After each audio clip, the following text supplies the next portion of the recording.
call this meeting to order. Jessica, roll call. Lind. Here. Mullen. Here. Overberg. Here. Williamson. Here. Hampton. Here. Maher. Here. Husinga. Here. Any changes to the agenda? No changes to the agenda. Motion to approve agenda? So moved. Second. I'll second. Roll call. Lind. Yes. Mullen. Yes. Overberg. Yes. Williamson. Yes. Hampton. Yes. Maher. Yes. Husinga. Yes. In our new business, we have a couple action items. The first one is to the consideration to approve 25-26 milk bids. Okay, so you've got that in your packet. I'll just pull it up here. We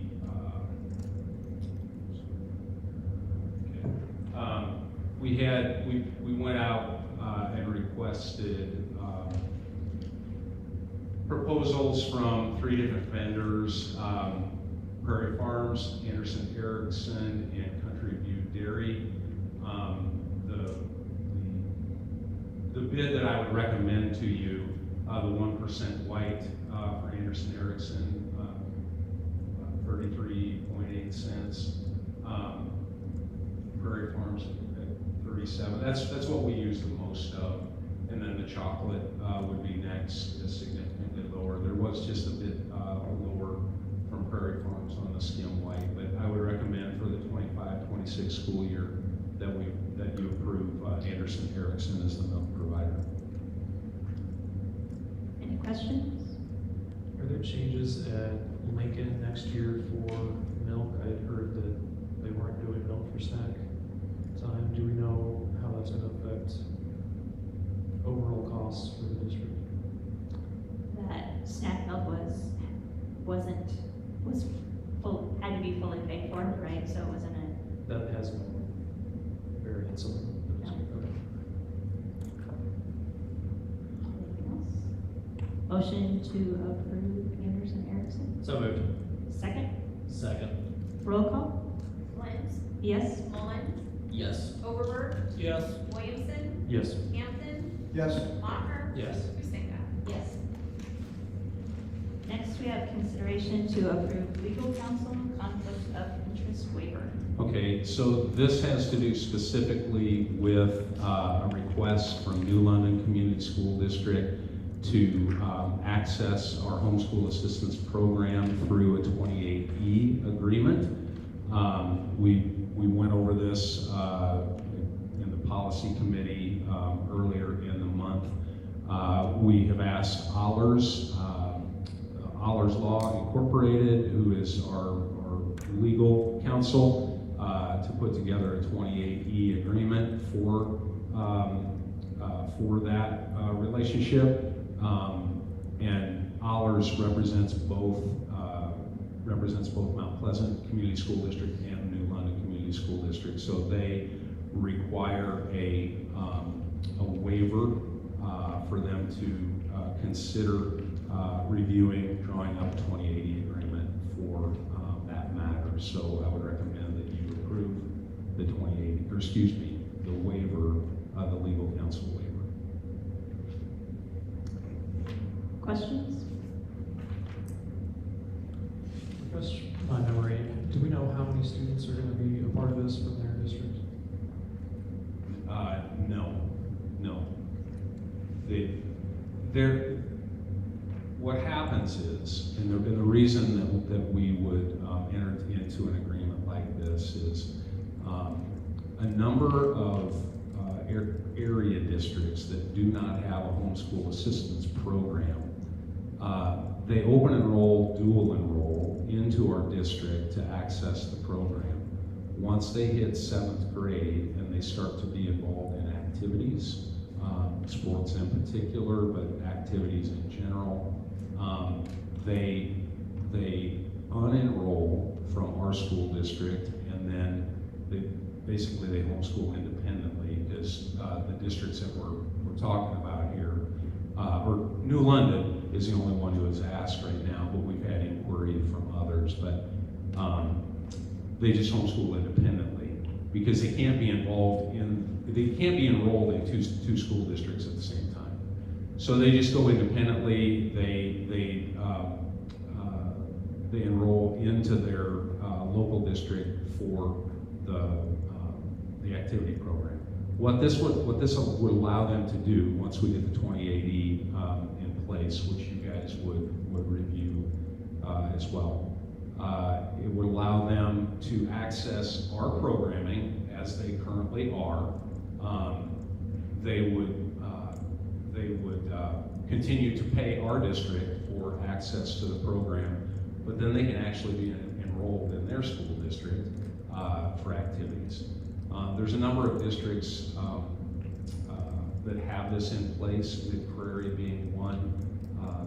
They have a number of districts that use a 2080 for access to their homeschool programs. So this is just, what you're doing tonight is just approving the waiver so that our legal counsel can put the 2080 together and then you guys can review it. I think Cara, when it was, I think she mentioned at least one family. Any other questions? Motion to approve legal counsel waiver? I'll make a motion to approve. Second? Second. Roll call? Blends, Yes. Mullen, Yes. Overberg, Yes. Williamson, Yes. Hampton, Yes. Mocker, Yes. Sitka. Yes. Moving on to our work session items. The first thing up is central office and homeschool assistance. Okay, so what I wanted to have is as a work session item and as a discussion item then was to have some discussion on where we're currently at with our central office planning, with our homeschool assistance planning. If you remember, as part of the master plan, and even prior to the master plan, we had made some, we put together some plans for moving from our current leased facilities, central office, the first floor of the building that we're currently in, and moving central office to the first floor of the activity center with remodeling on central campus, and moving the homeschool assistance program to the lower level of the chapel. So you've got in your packet, and this was posted as well, these were preliminary plans for central office on that lower level, the main entrance being on the east end of on the northeast end of the activity center, and a remodel for reception, and conference room and offices going to the west. So these are, I'm not here tonight, this is not so much about talking about the specifics of the plan themselves. This is about just gauging where we are at with potentially moving those offices, getting out of the lease space and into doing the remodel and moving. The process of this would include the architect putting together drawings that eventually, would be bid documents. So you could take those documents, go out for bids. It would be a sealed bid process. You would get bids. You could look at those bids and really come up with, hey, this is a specific cost on this. This is what we have bid. I did talk to our attorney last week, going through that process, because and again, I'm going to let you guys, we can talk about it a bit, but I wanted to have that information from our attorney. She said it's perfectly acceptable if you wanted to do that, to go through that process, to get bid documents, to get specific dollar figures, to get bids on that, and make a decision from that point, at that point, on whether you want to move forward. There is some timing involved if the district wanted to, be in those offices a year from now. So you would need to get, bid documents, drawings put together, and get the project bid. And if you like the bid, I would say in December, November, December, January, you're bidding at that time, and then construction can begin in late winter and then into the summer, so that the move can be made next summer. So I thought it important that we just talk a bit about that, gauging where we're at, and where you're at as a board.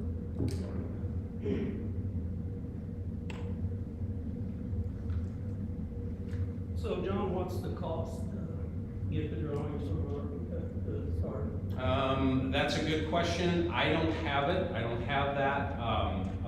I would just say, and I can get it for you, on what that would cost to put the bid documents together.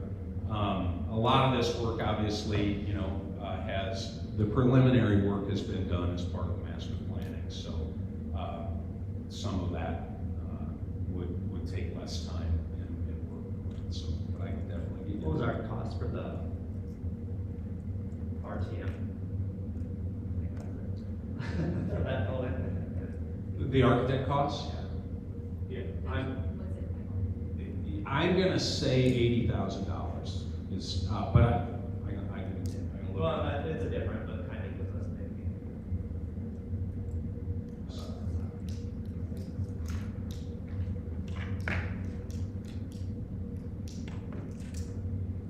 So would that cost be a percentage of the project, or the architect would the architect just give us a bid? Generally, what Can't really- my experience has been, what they'll do is they'll draw it up, an estimated cost of the project, and then it's a percentage of that.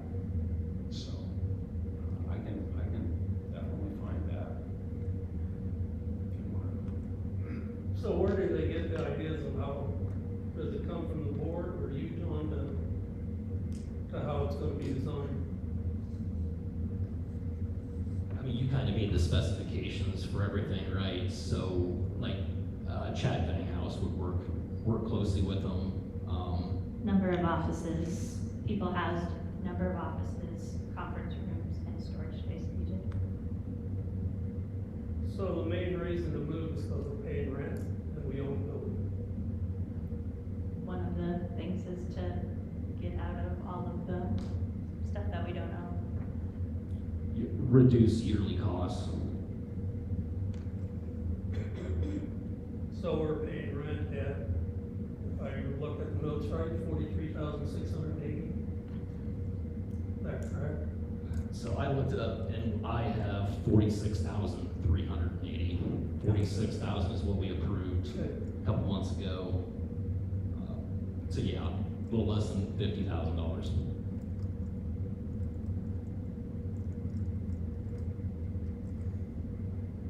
So what was the amount that we paid for rent there? 8 or 9 years have we paid there? 338,150. 338. 150.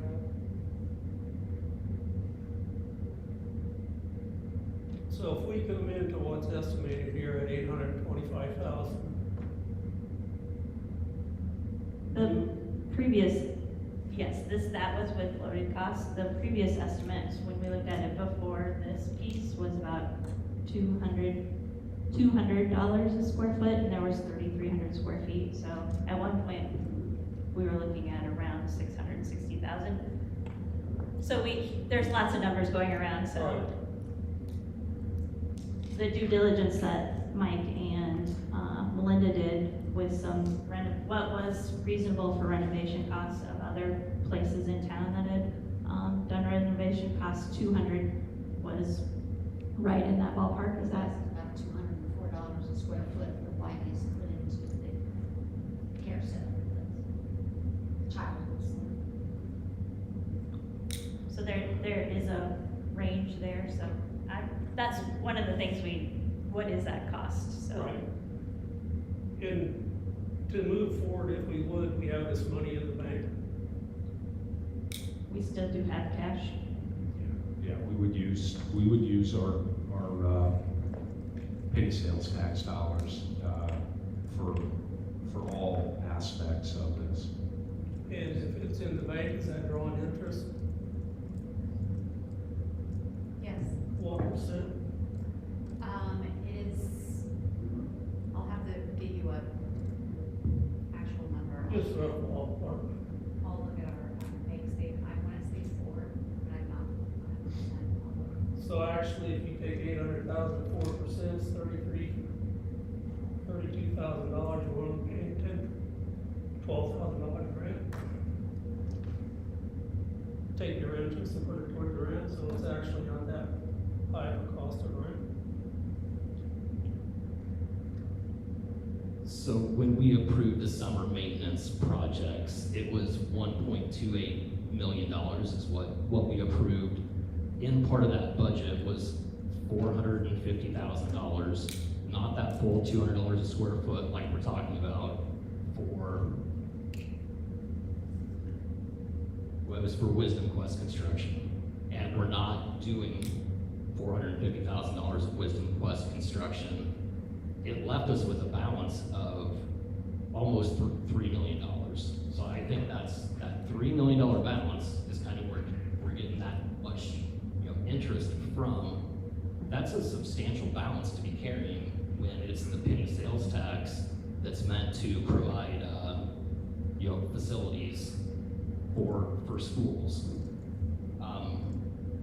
The next step for all of this would be to get bid documents from an architect, and we still don't have to approve it. If it's too high, it still takes the final board approval before we would move forward with this. It's not on, I'm gonna leave it at that. I can definitely, I can get a cost for it.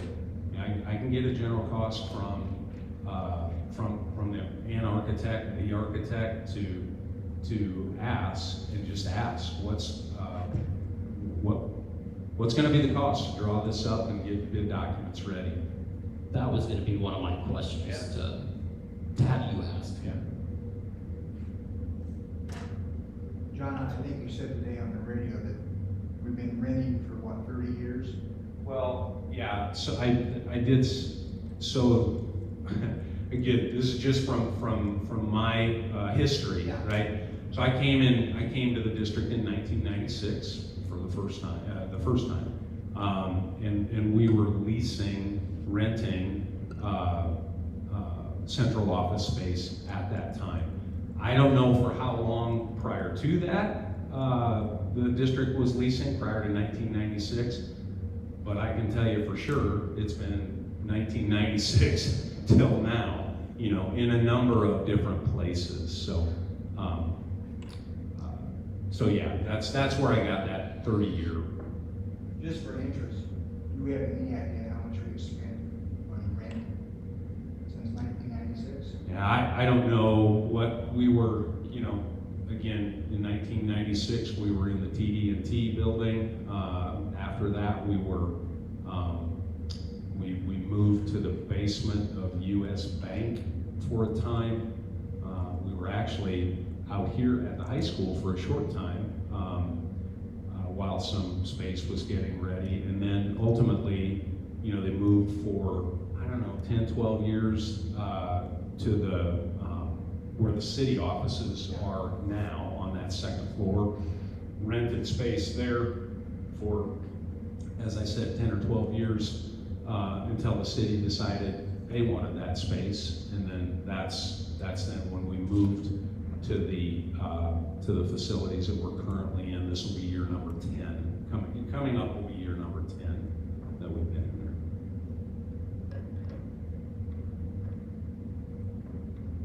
Do we know ballpark the square footage of the leasing space that we have currently? I guess I should have been more prepared. I do have all of that. I can get that for you. it's less than 3,300 square feet, right? Is, Carl is here, since we're in a work session. You know what the square footage is, just offhand, Carl? No, man.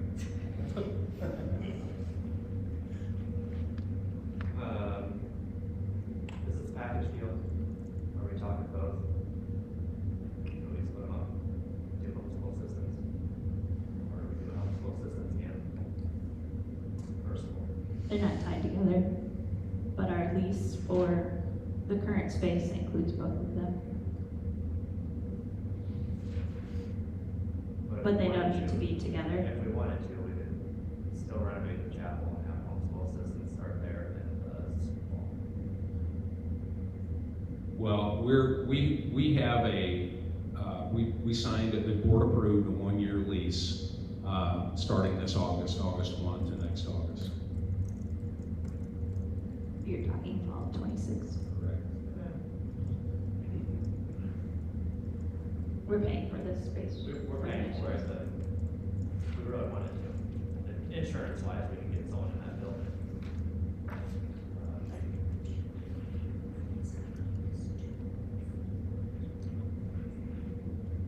Yeah, nothing that ties the two together. Something was said a week ago Sunday in that meeting about other offices over there, which I didn't know. What are they? They're talking chapel, and somebody said about Old Main.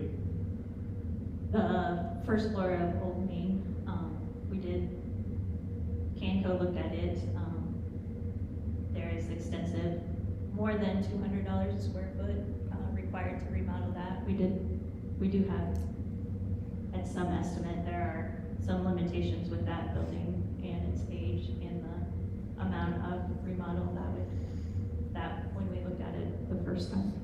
There was their biggest concern, the biggest ticket item was the service, the electrical service to the building. And then similarly, I know I was part of the discussion, but let's walk back and kind of revisit why we didn't think the chapel offices would fit for central office, but would for homeschool assistants. I think the minimal work, obviously, that needed to be done to house homeschool assistants was far less than, I don't, do we have all of the, conference room space available? If we were going to move to the basement? I mean, the conversation that I remember at the time as well was those issues. It was, there were issues of how do you keep things secure? How do you keep it secure down in there the way that is set up with the stairs and the counter? Central office documents, those kinds of security things. How do we make sure that was secure? So that was we didn't go that direction for that reason.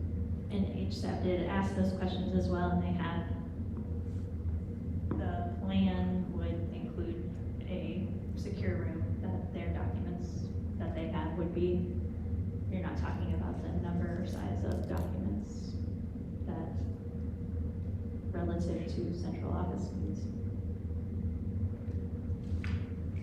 right, I think homeschool assistants could lock up individual doors for security, and that's what it really comes down to me is, with that tentative floor plan for central office, there's a secured, entry point that everybody would have to be buzzed in and out of. That's on the northeast side of the activity center. There'd be double doors, which maybe the second set isn't factored in there. You'd have to go to the reception area first. You can't just go down, another hallway and have access to more of the building.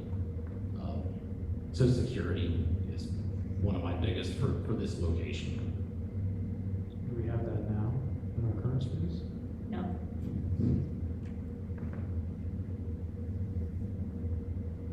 I guess for me, I'd be curious to know what it would take to retrofit the chapel offices for central office use. Again, I know that it takes money to draft up these plans, and I guess while you're asking what it would take for them to draw up plans for a Howe renovation, similarly, you know, what would it cost to also run bid documents for chapel?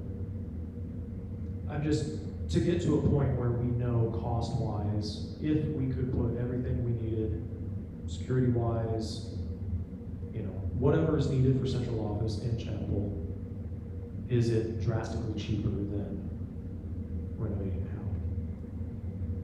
And I'm not trying to, you know, reopen past discussions. I'm just trying to get more than one option for costs for us to be able to deliberate. Yes, once we get bid documents for the how, we would be able to make a decision, but if I don't have anything to compare it to for other options, it's hard to say we've done our due diligence to make sure we're, you know, picking the right fit financially for the district.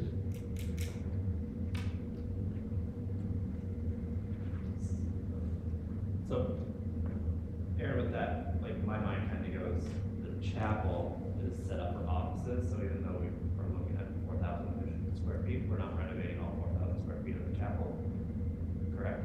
It's kind of, or, and the how, like, we're renovating all that square footage at $200-ish, that square foot, right? So that's where we get to our 800. Is there a potential number, I don't even know how to ask this because I'm going down the line of, it's just too much, or, you know, X number of dollars makes sense and let's kind of go with it at that point. Maybe 800 is too much. If we get down to 400, is that good enough? If we get down to 200, is that good enough? At what point do we say, do we as a board say, we collectively say, yes, we're willing to put that much money into central office? I see what you're saying. For me, this becomes part of the master planning process, right? To me, it's not a standalone issue to be decided on its own. Part of me liked when it was thrown around as an option to be included in the bond referendum, because then we allowed it to be sent to a vote. Without having the rest of these discussions to figure out what other priorities in the district, I don't have a good frame of reference to answer that question, how much is too much?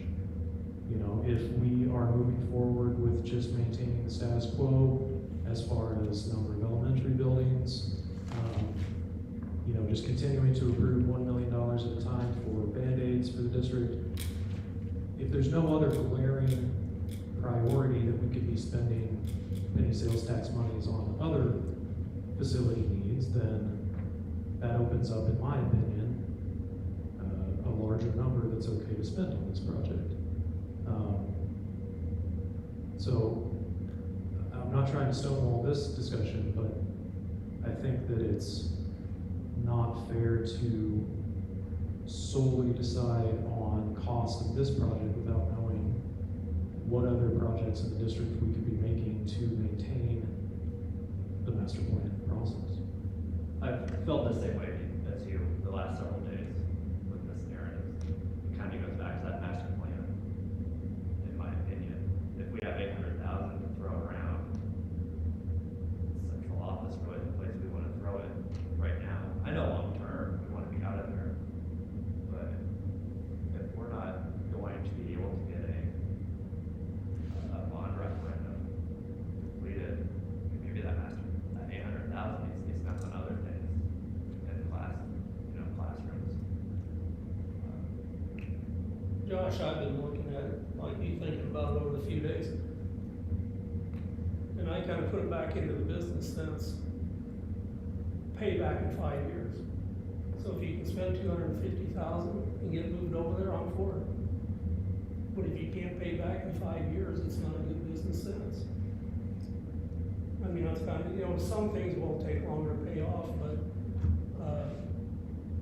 if you're paying roughly $50,000 a year, 5-year payback, $250,000, I guess that's my thing, is if you have them come in there and do the drawings, you know, what can you do for 200, 300, 400,000? You know, where are we at?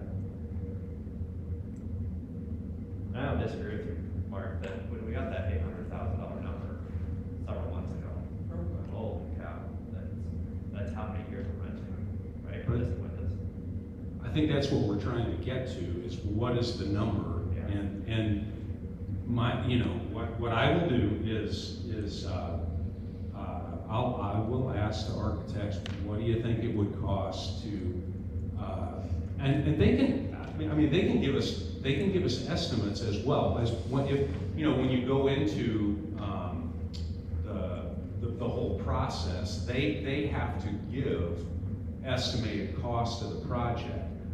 Where I think we've tried to, as Angie said, you know, we've kind of been in a lot of different places with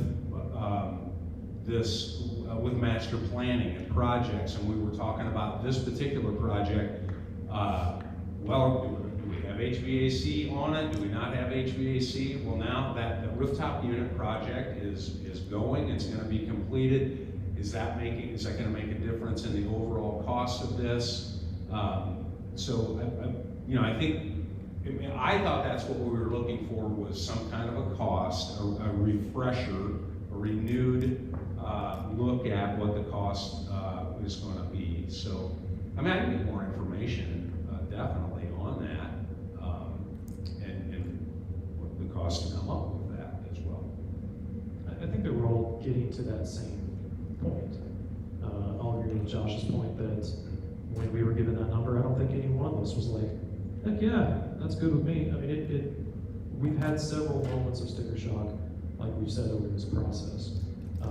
So I guess that we kind of have a top end point to where we know what causes everybody's jaw to drop.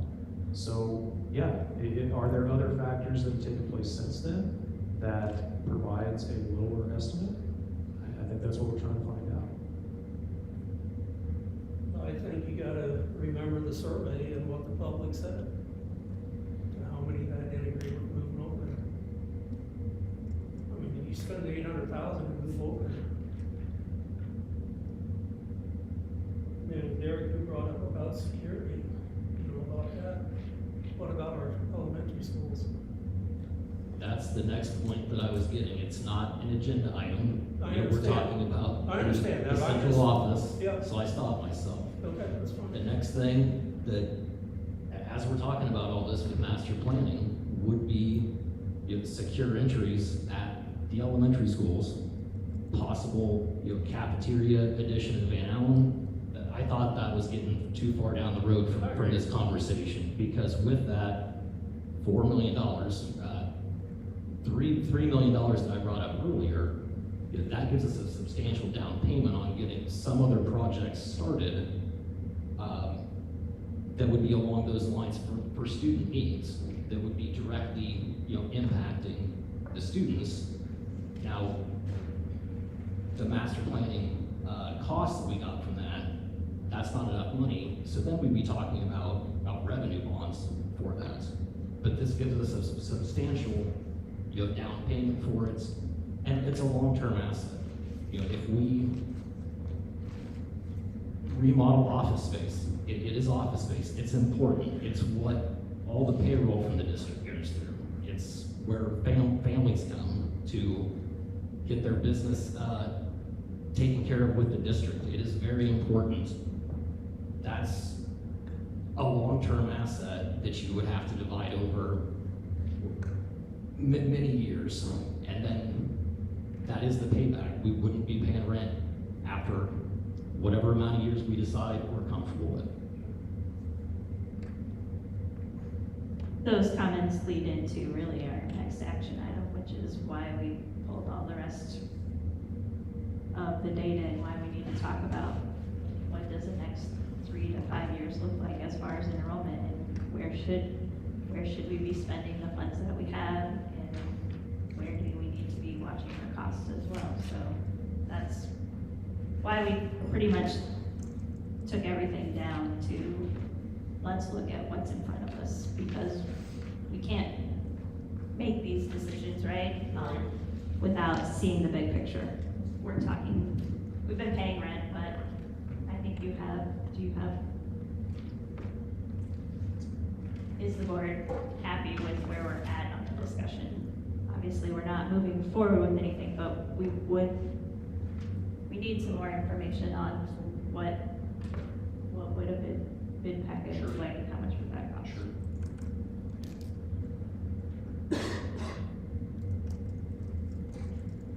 Is everybody okay with that? Yes. So we can move on to item B, Yes. demographic data and future planning needs. Okay. So, I wanted to try and, as Angie mentioned, get a big picture of where we're at as a district, demographically, Southeast Iowa, and just general enrollment trends in the state of Iowa. So you have this document in your packet. I want to just go through and just try and just kind of bring some focus to where we're currently at and what the future looks like enrollment-wise for our district. So if you would permit me, these are excerpts from the Department of Education website on enrollment trends in Iowa, recent trends 24-25.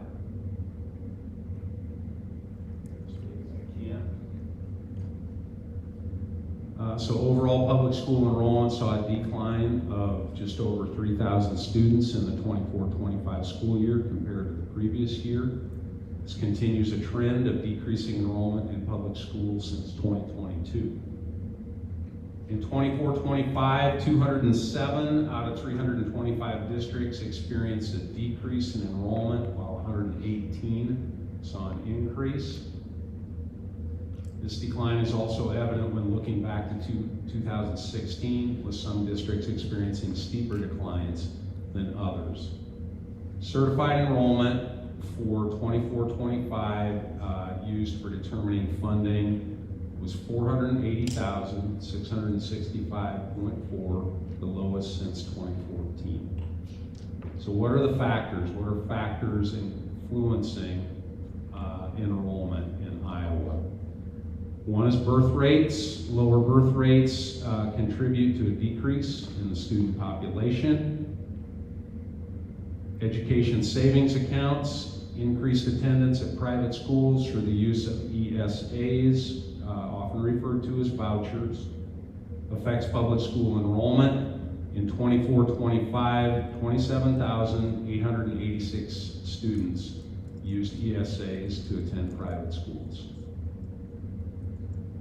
Open enrollment affects district enrollment. It allows students to attend public schools outside of their resident district, potentially leading to enrollment shifts between districts.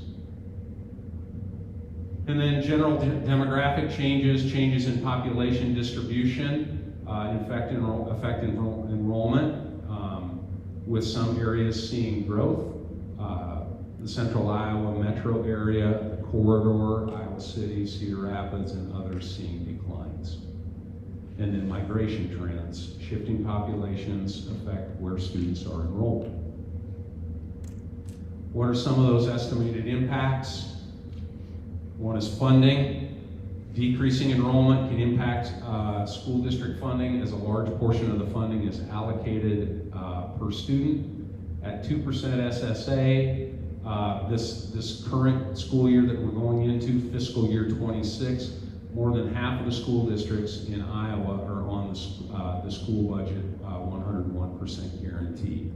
That means over half the school districts in Iowa will receive less funding than they had the previous year, but they're guaranteed that 1%, that additional 1%. And so you can make that up in local property taxes. But over half the districts are going to have to do that at 2% SSA. Resource allocation, school districts with declining enrollment may face decisions about consolidating programs, facilities, and services. Other effects, school closures, declining enrollment in some areas could lead to school closures. And then rural districts. Rural districts have been particularly affected by declining enrollment, although the report suggests they saw some of the largest increases in per student spending between 2015 and 2019.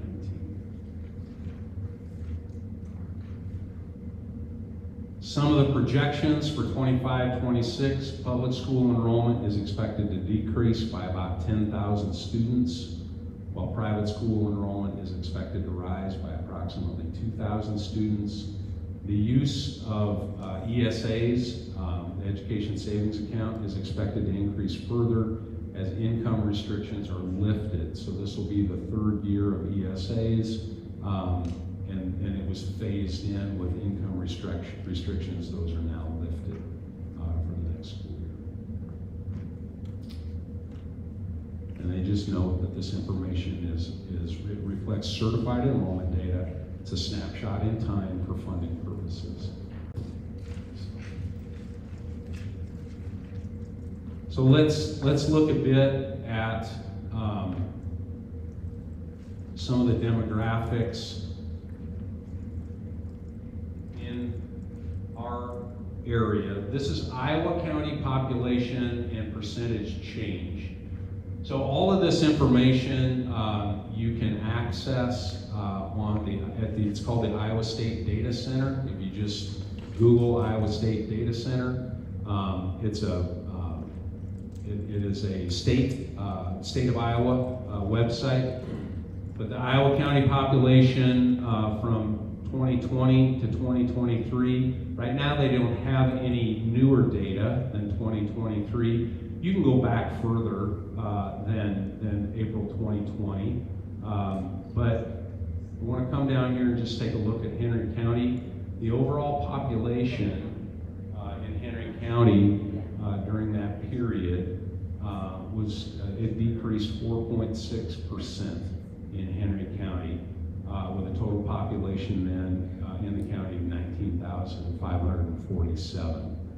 Now I looked and looked at that map, and I did not see a larger increase, a larger decrease by county in any of the 99 counties in Iowa. The closest, and again, maybe I missed something, the closest I could find was Adams County at 4.3% decrease.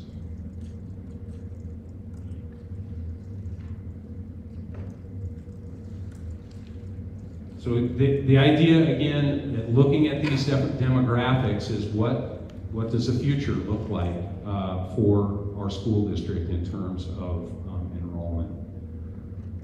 So the other thing that I want, or one of the other things that I want to look at is this is 5-year-old population by county. And why would this be important? Well, generally your 5-year-olds are going to be your kindergarten classes in that year. When those kids are 5 years old, that's generally going to be your kindergarten class. Right? So now this is by county. Okay, so this is not just Mount Pleasant. This is any of this is the entirety of our county, the number of 5-year-olds. So you can see Henry County is in the blue on this first line. Back in 2020, the number of 5-year-olds was 238 for the county, and then you can see the shift there to 2020. And they did add one data point on this recently. So this is 2024, 5-year-olds, 214. I pulled Jefferson County because it's regional, and a small part of Mount Pleasant Community School District is in Jefferson County. So you can see the trend with Jefferson County as well.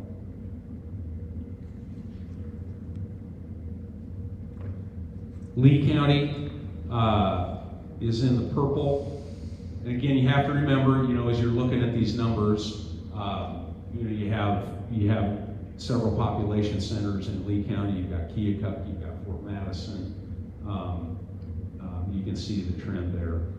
And then this last one is Washington.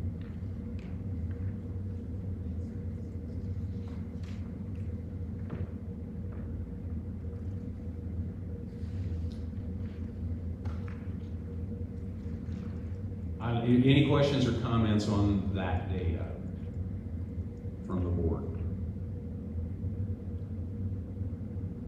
Okay. So the next thing that I want to look at, and again, this is data from the Iowa State Data Center, and this is I'll go up here: births, deaths, and natural change. So how many births, how many deaths, and what is that change then in population?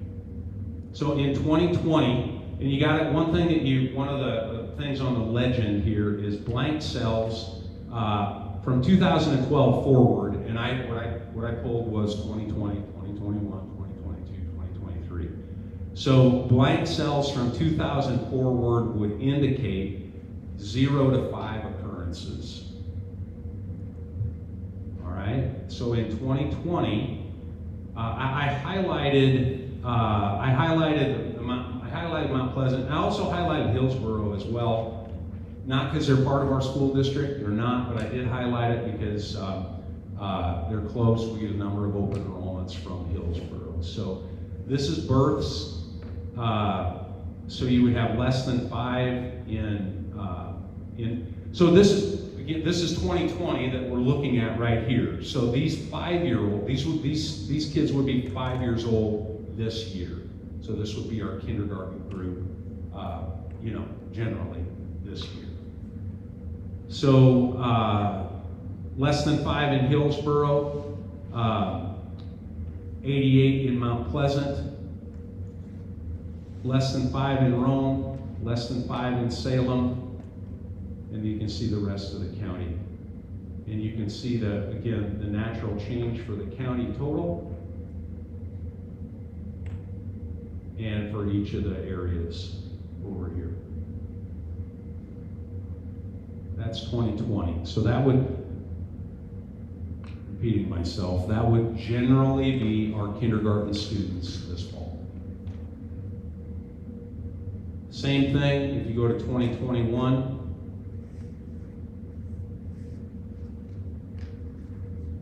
Mount Pleasant, 108 births, 150 deaths for a natural change of -42. Less than 5 in Rome, less than 5 in Salem. That's 2021. Kindergarten class of 2026.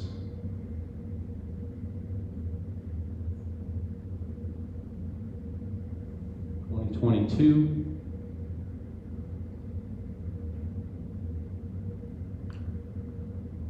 Mount Pleasant, 118 deaths, 140, so a natural change of -22.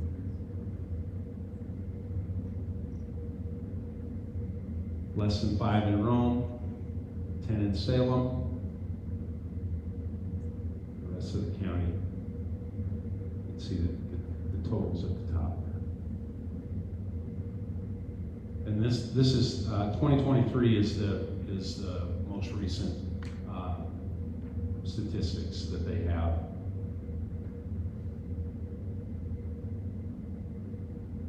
(106) in Mount Pleasant, 127 deaths for natural change of -21, less than 5 in Rome, 11 in Salem.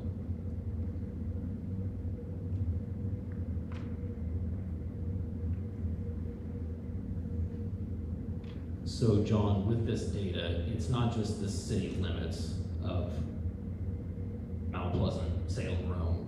I'm going to say these are addresses of births. Postal code. Yeah.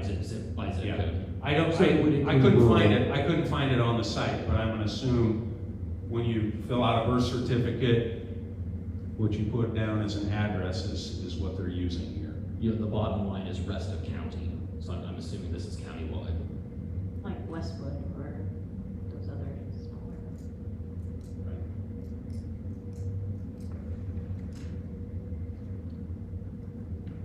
Oh. There's several other smaller towns, but like trying to think of the names. Any other questions on that data from the board? With 2020, we can kind of look at our incoming kindergartners or our incoming You, run. yeah, I mean, you could kind of split the year in half, right, because if Yeah. you're born after, if you have an August or later birthday, right, not usually, but, so you could average out to the 2 year, you're still around 98.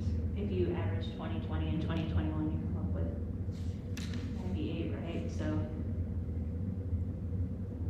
the in-town projections were 106.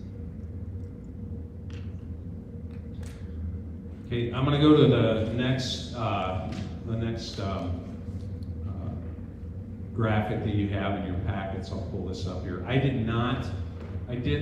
worked on this morning, and so this was not posted to the site. But this is Mount Pleasant Community School District served enrollment since, fiscal year 2015. Served enrollment is as it says. It's the number of kids that we are serving right here in our school district. Not as opposed to, but the difference, served enrollment is the kids we're serving.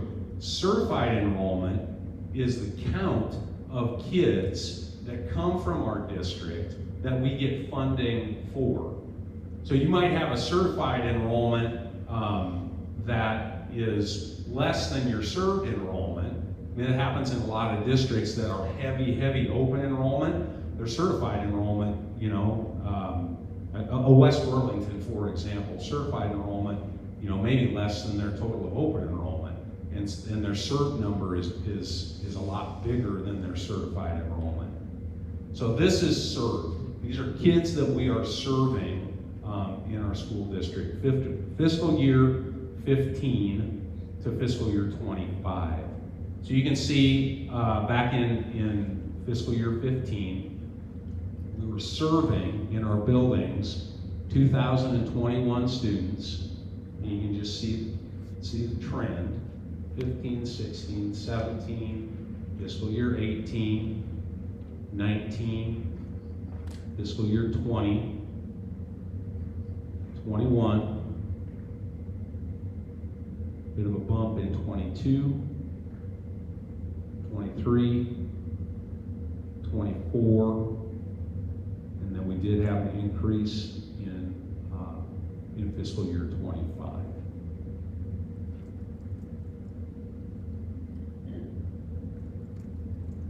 So again, just a general trend of enrollment, over a 10-year period seems to match up with some of the other demographic data that we were looking at earlier.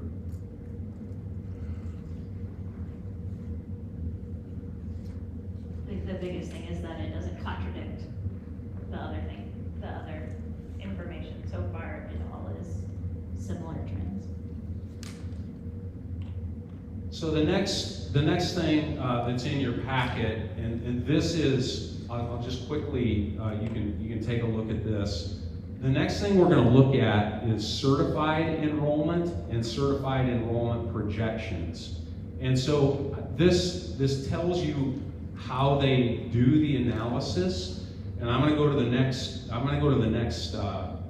document and just kind of walk you through how it's done. But this data comes from the Iowa Department of Education. And the source says it right here. Iowa Department of Education, the Bureau of Performance and Analytics calculations using certified enrollment data and live birth data from the Iowa Department of Health and Human Services. So those are the two things that they're using when they make these projections: certified enrollment and then live birth data for the kindergarten class.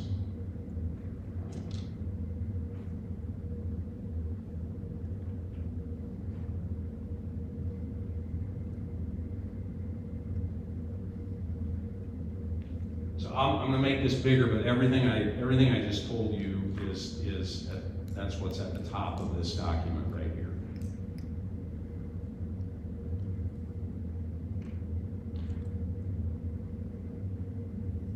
That's as big as I can make it. So this is actual enrollment versus what the projection was, what the Department of Education was projecting for that next year and beyond. Because they'll project 5 years out. Every time there's a new year of certified enrollment, they'll project 5 years out, okay? So what they do to get this projection, and I'll use some of the numbers right here.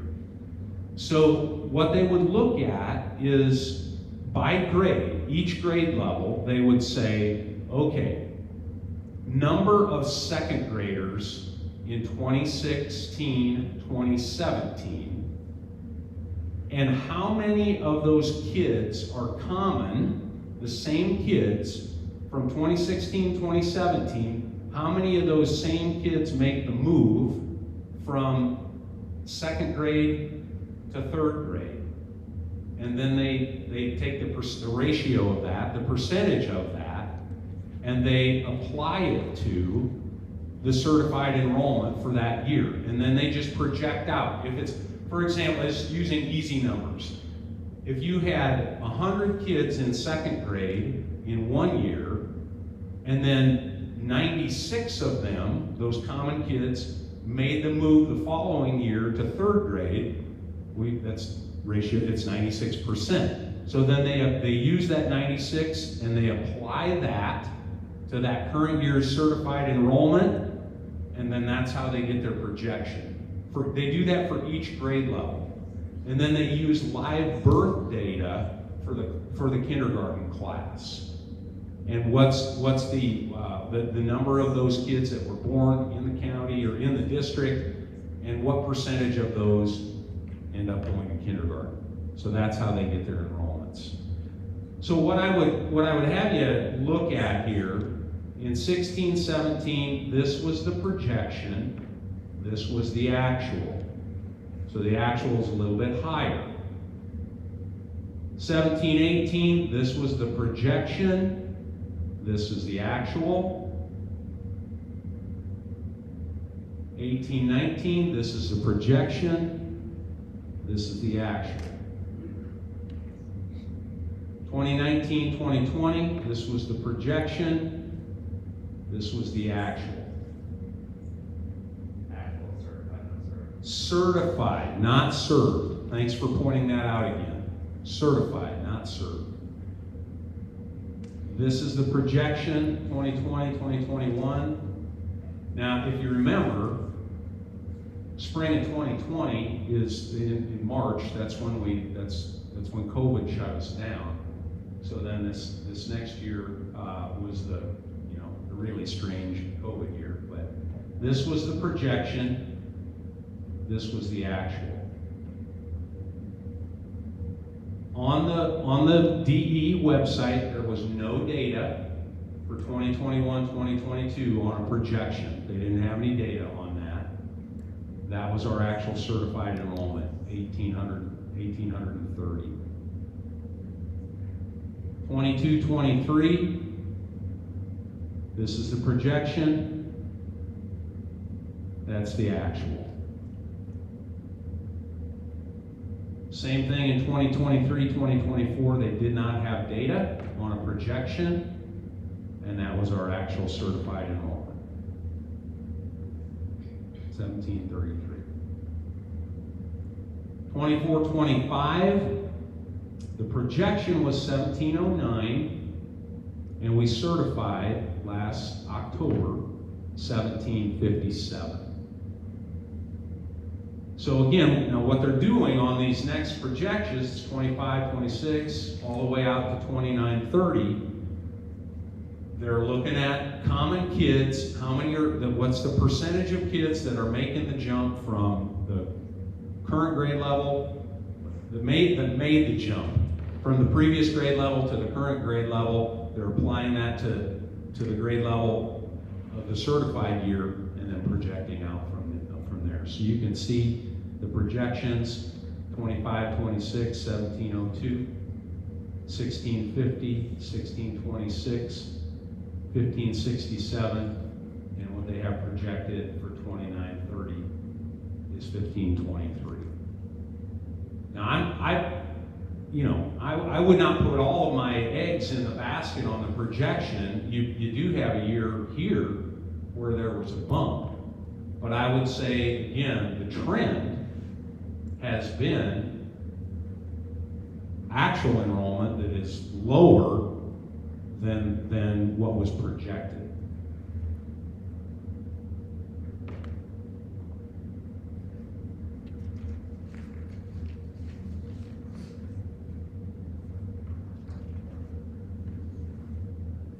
Any questions on that from the board?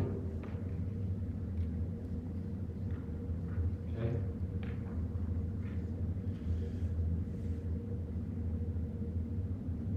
This is enrollment data. This is served enrollment data. I'll make each one of these bigger, but just what we're looking at here. This is by elementary building. This is served enrollment data. 10 years, well, 11 years worth of data from 2014, the number of students served. So this, up to 2024, this would be the neighborhood school model. All buildings K-5, prior to the grade alike transition. So you can see Lincoln Elementary, number of kids, again, K-5, 2014, 2015, and 2024.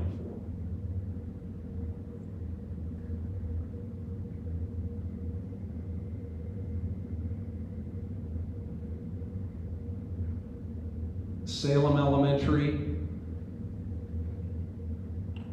starting in 2014. And now I did include 2025 here because Salem stayed K-5. Well, I have a grade alike look in the next document as well. But just watching the trends is what I hope you're doing. John, what happened in 2018? The 3 elementaries in town, that's where it all plugged in. Salem was 2020. I mean, if you look at it, it's 2018. They kind of peaked in all 3 of them. Yeah, I Plugged out. I mean, don't have an answer for you. I don't know. no, I know it's. Yeah.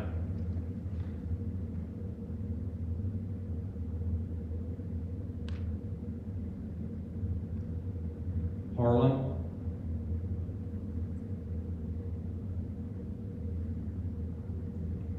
You can see Van Allen served enrollment. And again, this is without preschool. I didn't include preschool in these numbers. And what I do remember about this time, or about these years, were the years of Van Allen with 25 to 26 kids in a section, and then you can see the trend there. One thing I was trying to remember when I worked at Hardin on that housing market decline was really hit us, and we cut our workforce from almost 700 down to less than 200, and that happened at the end of 2019. So I was trying to figure out were there other manufacturers that did a workforce reduction, and it wasn't in that time frame when the housing market plummeted, and what else did that affect? Because I know a large portion, like Wesleyan closing, has a lot to do with some of those bigger changes. So we would have to probably ask Rachel on some of that information that could tie with some of these is what employers in town reduced staff or shut down.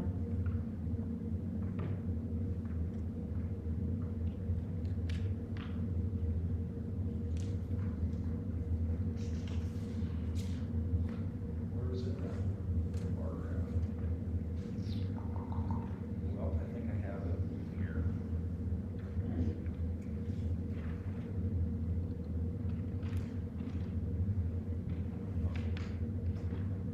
No, that's, no.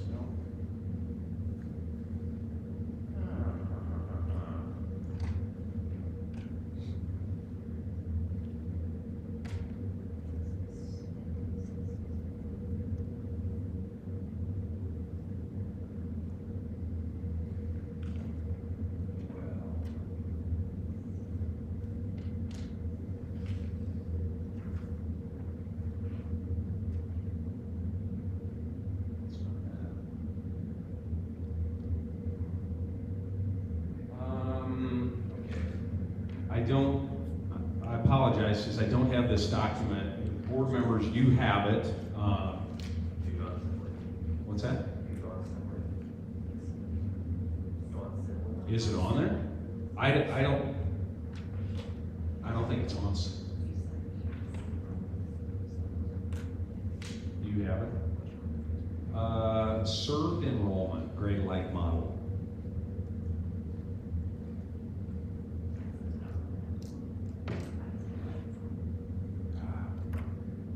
Okay, I'll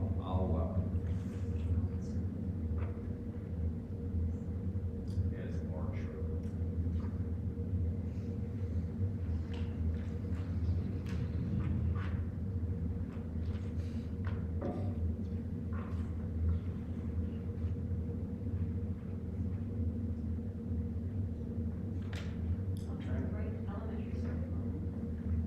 No, we just did that.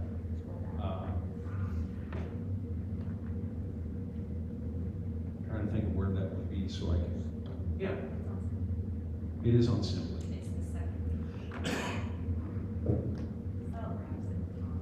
Oh, it's the same document. Okay, let's see if I don't have it here. Sure. There you go. Thank you very much. I just needed to scroll. Sorry about that, everybody. Just needed to scroll. So this is served enrollment in the gray light model. So last year, and then what the projected enrollment is for the fall of 25.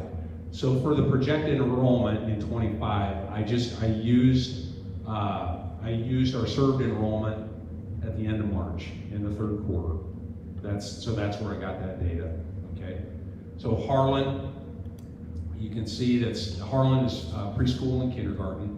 Preschoolers count as half a student. 0.5. Okay. Current projected. Lincoln, current and projected. Van Allen's grades 3, 4, 5, current and projected. And Salem, current and projected. And with that, there was a section added back to Lincoln for the fall and a section taken away from Van Allen. So the second graders had 5 sections. That's 5 sections. Second grade followed it to third grade. Right. But the incoming first graders have 6 sections. So total served enrollment, spring of 25, 815.5, and then projected enrollment of 790.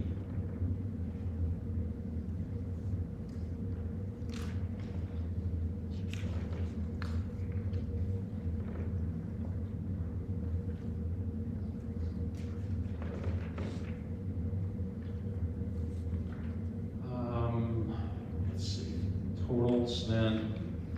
This is the next document.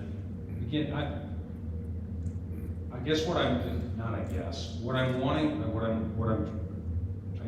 what we need to be considering is the trends in enrollment, the projections in enrollment, and what,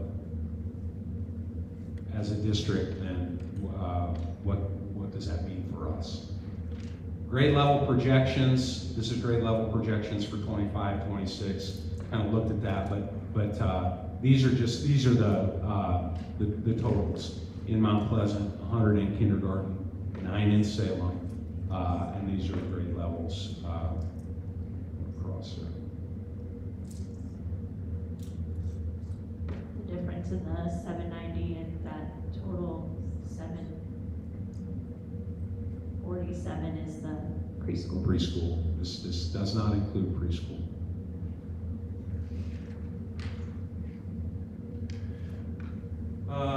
And then the next document is kindergarten enrollment.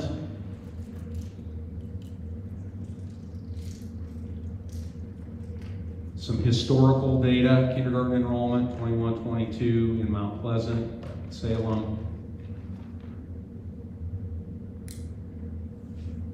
22-23, 23-24. And then the last, with the asterisks, is kindergarten roundup registration numbers.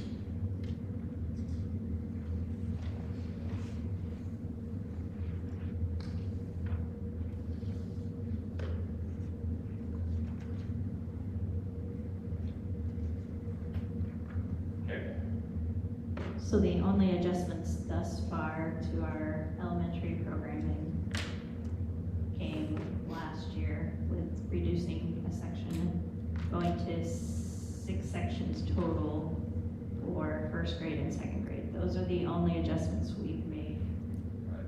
So with the shift last fall, we went down 1 section each in first grade and second grade.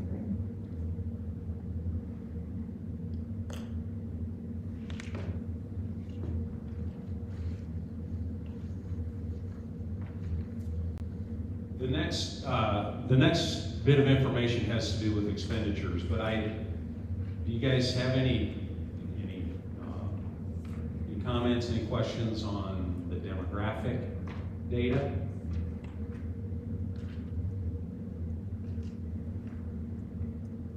You know, it kind of speaks for itself. Looks like it's declining. Enrollment declines, enrollment equals funding, so ergo, funding declines. Which speaks to the point kind of ending the previous conversation, right, and starting this one is we've made some small adjustments, but we've, in some committee meetings, had some conversations about what are desired class sizes. How do we get to those? These numbers will help us determine, once we determine what those desired class sizes are, then we can use these projections to help us know when we're going to need to make some more substantial cuts. It's coming, right? There's nothing in here that, I don't know that there's any silver lining or any large plant or business that's coming to town that I'm aware of. So that'll help us determine what are those space needs as we move forward. So that can help us determine some of these questions we have and where do we need to go. Not that we won't know until they're enrolled, but the birth death sheet does show that 22 and 23 looks like we have a few more births than what we have in the past. Right. A few.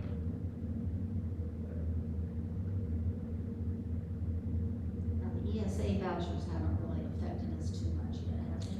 No, Let's go to just a few, and prior to this year, it had been either, Holy Trinity, as an accredited school, or West Burlington, Notre Dame. Locally now, the Christian school is accredited, yeah. Where they're at, yes. today was the deadline to enroll for the ESA.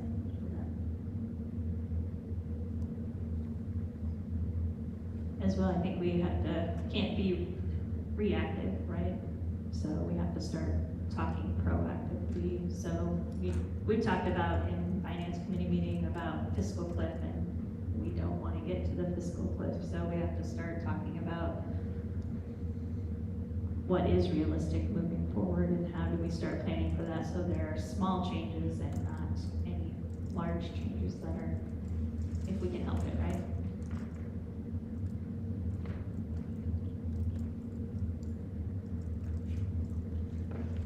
Anything else on the demographic side of things?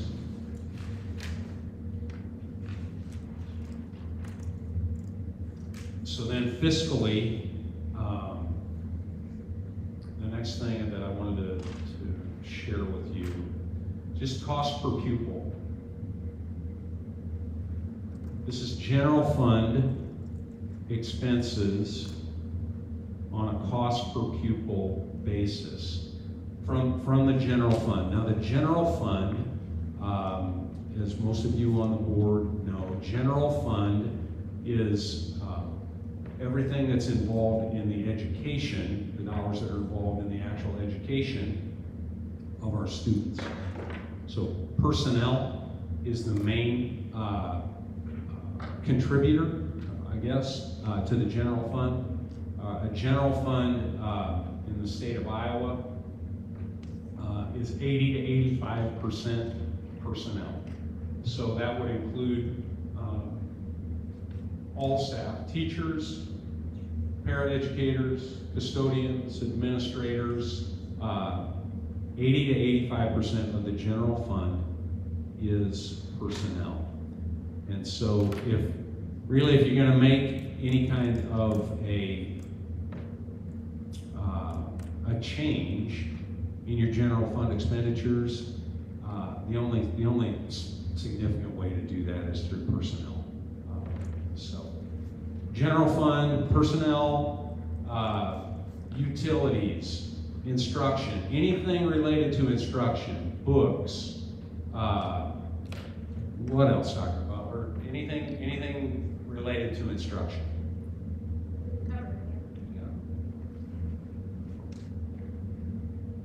So our general fund expenditures, this is secondary, and as you look at this, later here, pretty simple calculation. In 2021, our middle school general fund expenditures totaled $3,930,218.02. Our served enrollment at the middle school at that time was 426 students. And so the calculation is cost per pupil. Take the cost, divide it by the number of pupils, and you come up with $9,225.86.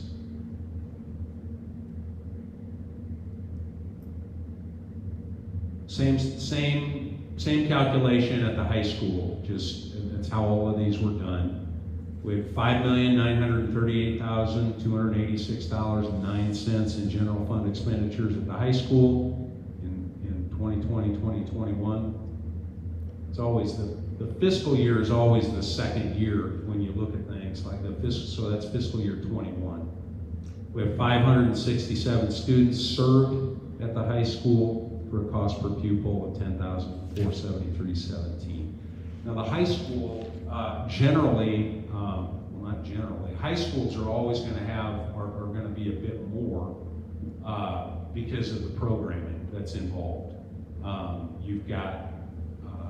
You have foreign language program, you've got all of your CTE courses, you've got music, there's a lot more programming involved, which means there's a lot more instruction costs involved at a high school. So you can see what the cost there was in 2021. 2022,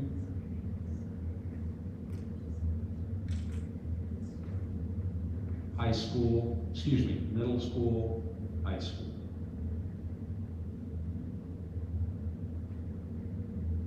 (2023), middle school, high school. Fiscal year 2024, middle school, high school. And we don't have fiscal year 2025 yet, because today is the final day of fiscal year 2025, and so we'll be we're getting ready for our audit that will be coming up in the next number of weeks and August, September. It's an independent audit. Every school district is audited independently every year, and so our audit will be coming up soon. And so we don't have numbers yet for fiscal year 2025. But because of the increase in teacher salaries, we can anticipate that those per pupil costs are going to be. Generally, if everything else was constant, if staff was constant from one year to the next, it's going to go up.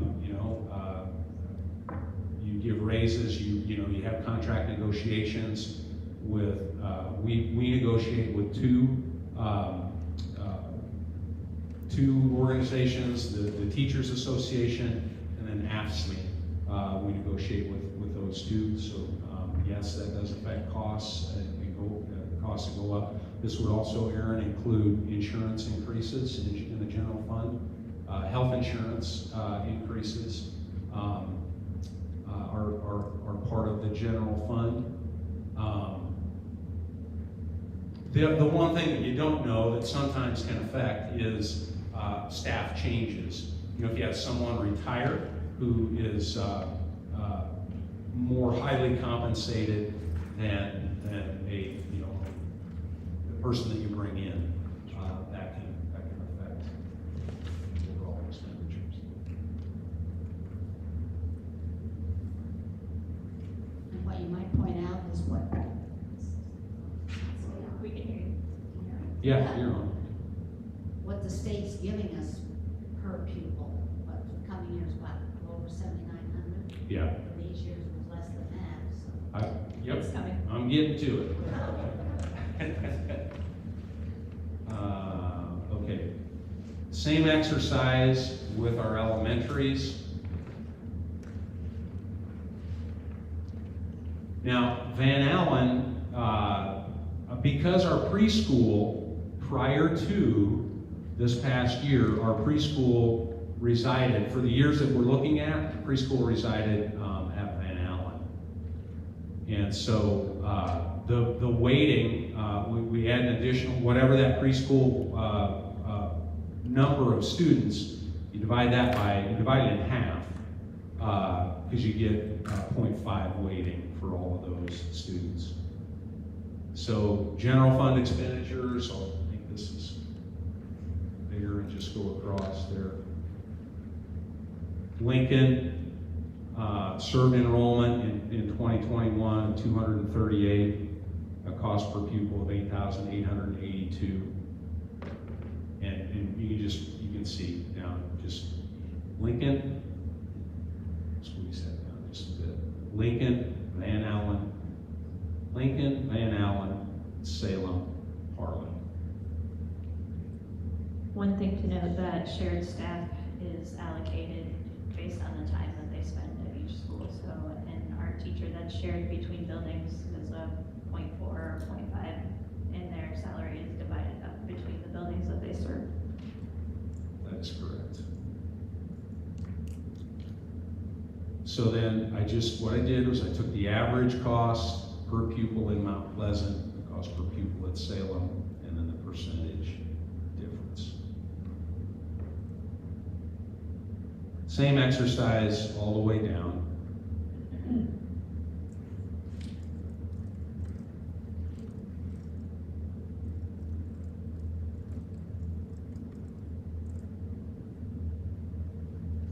Just took the average each year.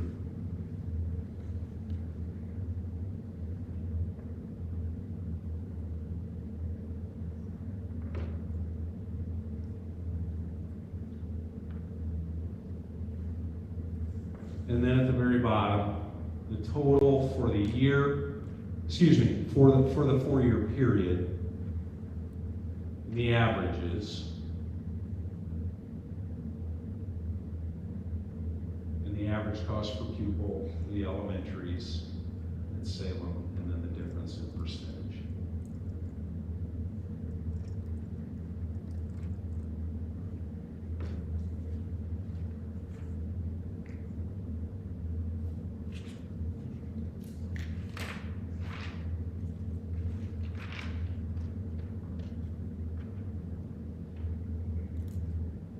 Questions on that? So John, you were able to get the cost, or Jessica was able to get the cost per building based on what was coded, just personnel, the percentage in each building, first off, but Correct. what's been coded in each building? Yes. ESSA regulations a few years back, might be 5 years by now, we are required to code all expenses per building. There are some things like transportation, but it's just a district code, so it's not a per building, but, what he's shown is everything from personnel to supplies to custodial, but yeah, they're pretty honed in, so.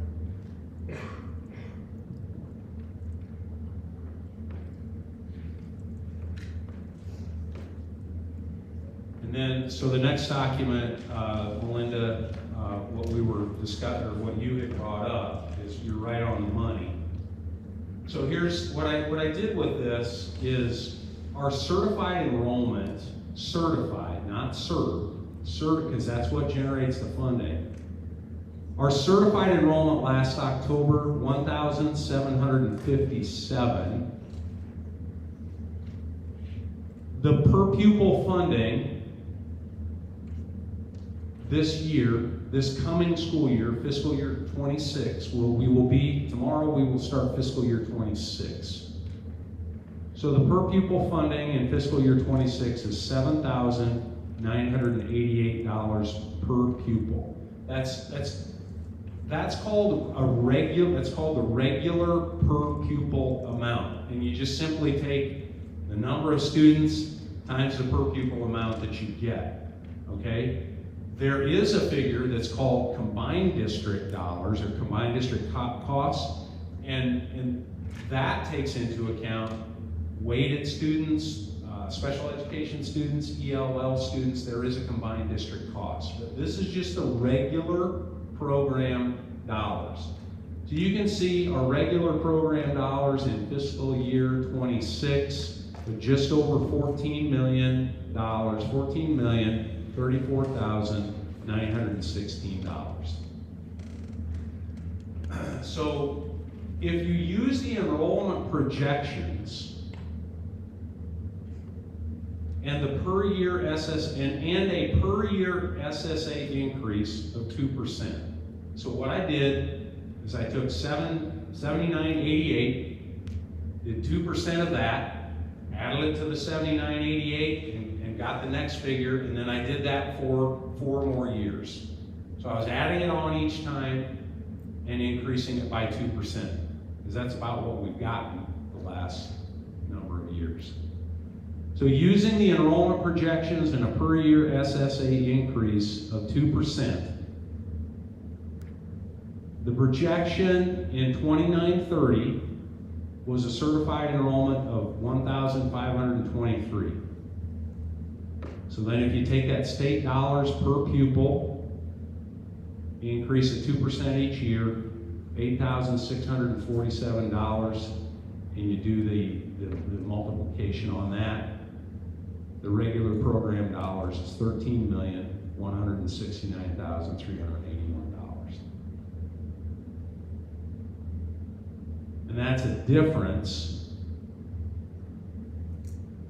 to the negative of $865,535.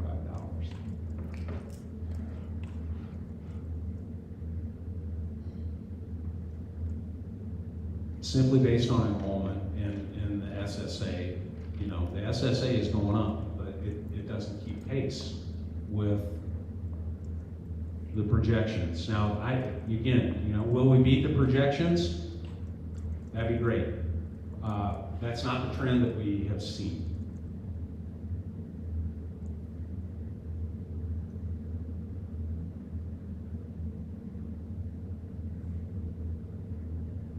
So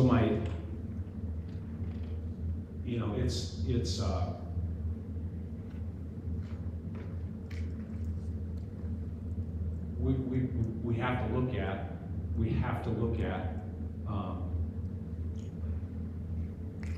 down the road, and how we maintain, the program that we, or how we, what the program we offer our kids looks like, in the near future, based on the data.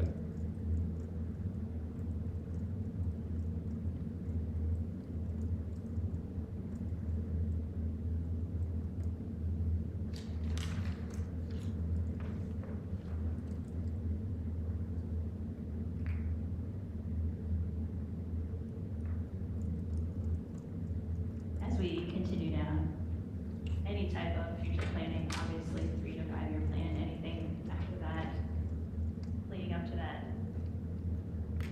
we probably didn't take all of this data into account as we started master planning, and we definitely need to, right?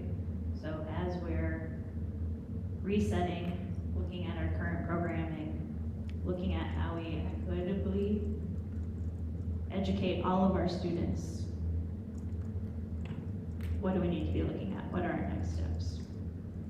What things do we need to tweak? Class size, section numbers.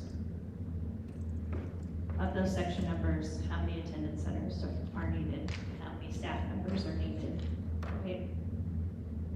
And we have to be somewhat proactive rather than reactive, right? So it's really, what are the next steps? I mean, we could disagree with the data.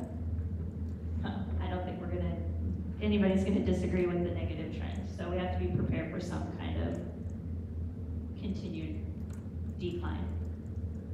So how do we plan for continued decline? Whether it's 230 students or it's 180 students or 100 students, it's still significant, right? So how do we put plans in place so we're keeping up with it and we don't have to make some tough decisions? There's no easy decisions, right? It's not a fun place to be in, but we have to start talking about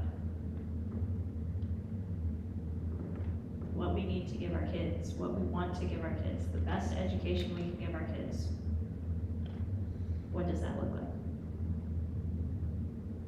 Right, this isn't fun, this isn't easy to talk about.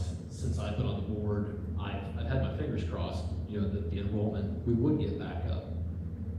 And instead of, not looking at the data, that's what we are doing right now, is looking at the long-term data. It's not based on, open enrollment out. Right now, we're pretty well even as far as open enrollment goes for our students served, which is nice. Again, that's where we want to keep it at. And if we can stay positive with that, stay positive with the whole district, we're still going to have tough choices to make, but it's just hard.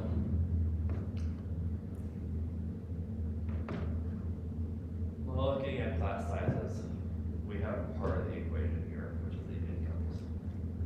Obviously, we didn't do a projection for 5 years down the road as to what our potential expenses are. Most of that being salaries, I would assume. Is there any figures we could put onto size of classes 5 years down the road, what we need to be at, or given this data, to make that classroom feasible financially? I mean, any sense? If you If asked we the could question as to what we as a district want to see as class sizes. You what want can as we small put- as possible, right? But what can you we put a afford? number to that? Can we say that you know, I want a number of 16 or 17, but that doesn't make it financially feasible. Do we have to be at 20, at 22? Do we have to be at 25?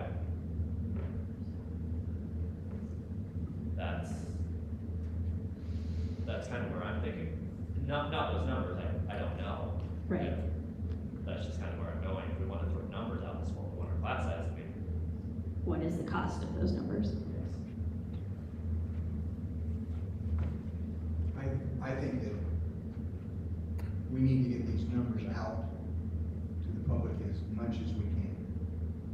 Because I tend to be optimistic, but this demographics surprised me. This is well worth it. And I think we need to get the numbers and the information out to the public as much as possible to let them know what the trend is. I mean, people know what the trend is, but they don't understand it. And we have to go on and think what we can do best for all of our kids in the Mount Pleasant Community School District. It's not one or two, it's the whole kit and caboodle. And our staff, they have to be looked at. They have to be educated on these numbers too. Because I think you need to start in-house and then spread out, but I think we need to get these numbers. John, I thank you for getting this put together, because I think this is very beneficial. I think it's very eye-opening, and it's going to be tough to do, to make some decisions, but we can get through this. We can get through this and be positive and do the best that we can for all of our students and staff. And there's a couple of unpredicted challenges that the next year could show us even more hardships. Not to pile on the bad news, but this past legislative session, we watched it come particularly close to opening up ESA dollars to homeschool. We did see a change in homeschooling rules to where people are now able to instruct children who are not their own under one homeschool unit. We also saw discussion in property tax reform when they were discussing the budget.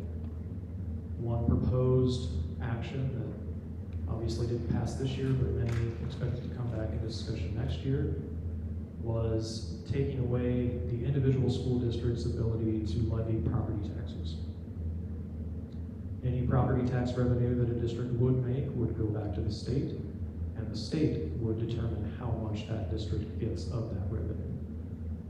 Now, they claim now that it would be the same as what you would get if you were to study. But as we see decreasing trends in SSA, we know that to be, laughable at best. We know that we're coming up on a 2-year budget deficit that the legislature is leaving the entire state in, knowing that public education is 42% of the state budget. That's concerning. So on top of decreasing enrollment, on top of SSA not keeping up with inflation rate, proposed gigantic changes to property tax ability of the local school districts, and just an overall deficit budget.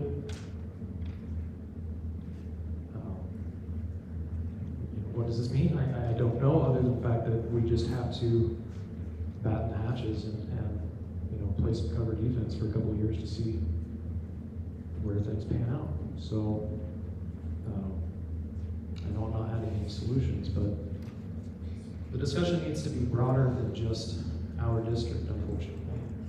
We're seeing this in districts across the state. I mean, you showed us some good statewide data, but we're seeing larger school districts like Linn-Mar having to cut $11 million from their budget. We're watching that happen in Cedar Rapids. We're watching Burlington close an elementary building. You know, we're not unique in this in the Mount Pleasant School District. So I guess, you know, on top of getting out this data to the public, I've been doing my best to advocate to, you know, broaden the view that people have on the challenges that public education is facing. It's not just a district level concern. It's not just a concern of this board. It's a concern of everyone. It reaches far beyond just our community. So I don't mean to be somebody with just a lot of bad news, but this is a pretty broad and complex challenge that we're facing in the next 5 years.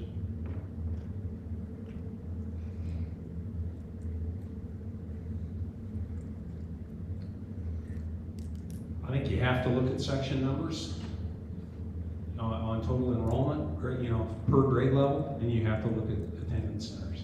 You have to. And I think that goes back to the discussion earlier of knowing we have $3 million. How do we divide that out, or where does it need to go to? Knowing that what the needs are going to look like. So what do those needs look like in the next 2, 3, 4, 5 years? And then how do we allocate and spend that money best? And I don't think we can do that right now, right? And when we talk about that financial cliff, you know, trying to do small changes in order to avoid a giant drop off, you know, that's something that I have been thinking a lot about and struggle with, because when we're talking about changes in attendance center numbers, inevitably you've got people that just can't make that work, whether it be for just, you know, approval of that decision or transportation needs. So when we're talking about protecting enrollment, hard discussions like that also affect families leaving the district. So I've had a very hard time planning for that cliff, and I want to avoid it, but I also want to protect the things we have going well for us now, to not lose additional numbers just off of decisions that we make. And I know it's unavoidable at a certain extent, but again, just trying to take all factors into consideration. Well, I'll say it again. In my experience, we have to look at the number of sections that we're going to offer at the elementary grade levels, and we have to look at the number of attendance centers that we are operating. I don't see any way around that.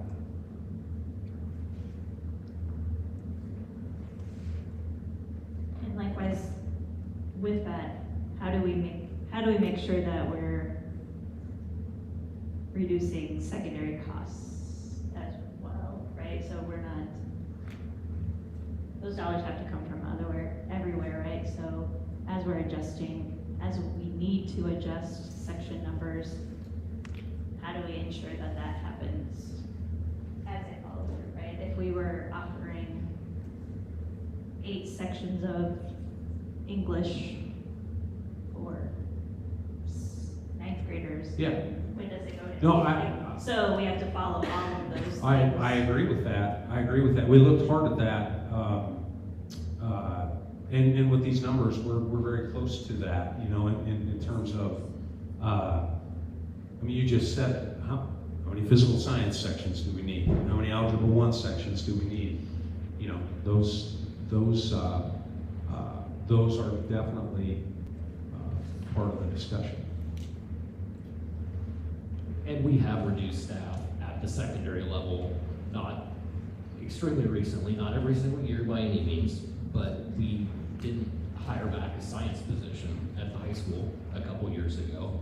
The middle school had a redistribution in around 2015. So yeah, those things have been happening. Basically, $8,000 for the SSA, $8,000 per pupil. At every 10 students we lose, that's $80,000, and that's about what it costs to, you know, employ a teacher.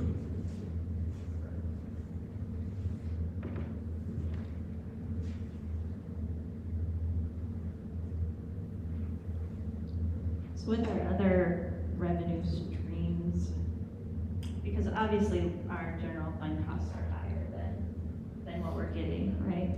So can we assume if we can keep our cost per pupil the same, we would, or we have to lower our cost per pupil?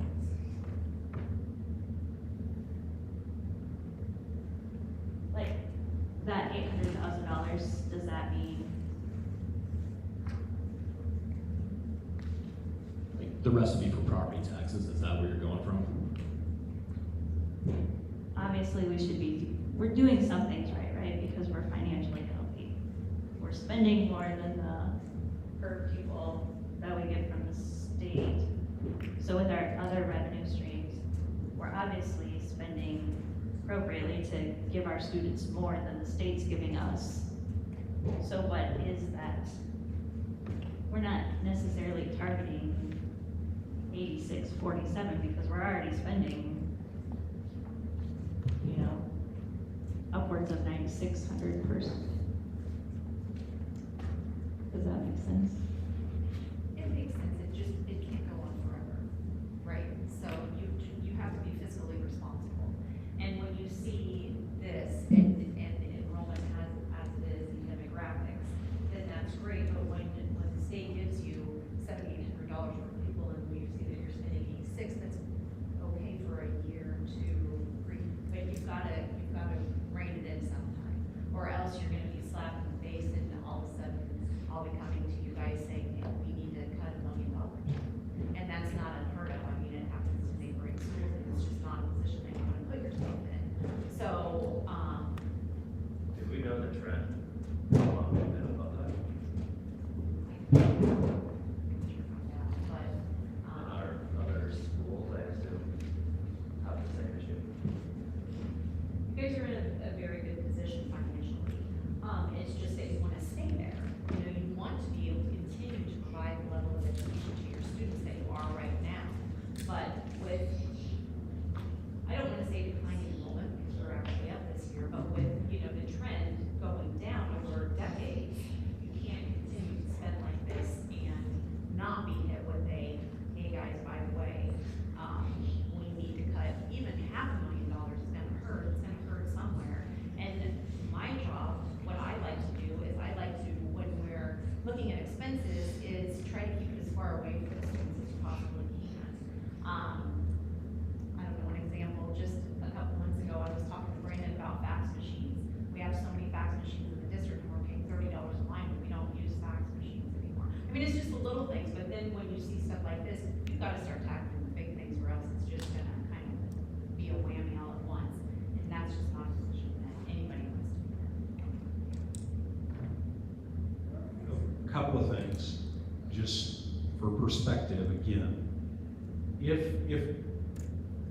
it were the worst case scenario in 2930, 1,523 students. So again, over a generation's worth of time, that's that 30-year period. Served enrollment, certified enrollment, because this is a certified projection. Certified enrollment was just under 2,200 students. And now, you know, a generation later, and I was talking to someone about this, you know, it's not, we're seeing a huge shift in demographics as a nation, you know, the end of the baby boomers leaving the workforce, and, you know, we're just seeing big demographic shifts. So a generation ago, we were serving almost 2,200 students in the same format that we are right now, 7 attendance centers. And so to think that we can continue to operate like that with a 700 student difference it's just not possible. The other thing I was going to mention is there are other financial factors that are a per pupil amount, and one of the big ones is the penny sales tax. That is a per pupil amount. Now, fortunately, the state spending, the amount of money that's spent, the amount of money that's accumulated with the penny has gone up each year, and it has offset any decline in enrollment. But that changes as well. That's a per pupil amount. TSS is a per pupil amount. Teacher leadership is a per pupil amount. And so all of those are based on your enrollment. Currently, we have 6 teachers per section in Mount Pleasant, except for the 3rd grade. We have 5, is that correct? Second and third for next year. For next year, 2nd and 3rd have 5. They all have 1 for every section. Correct.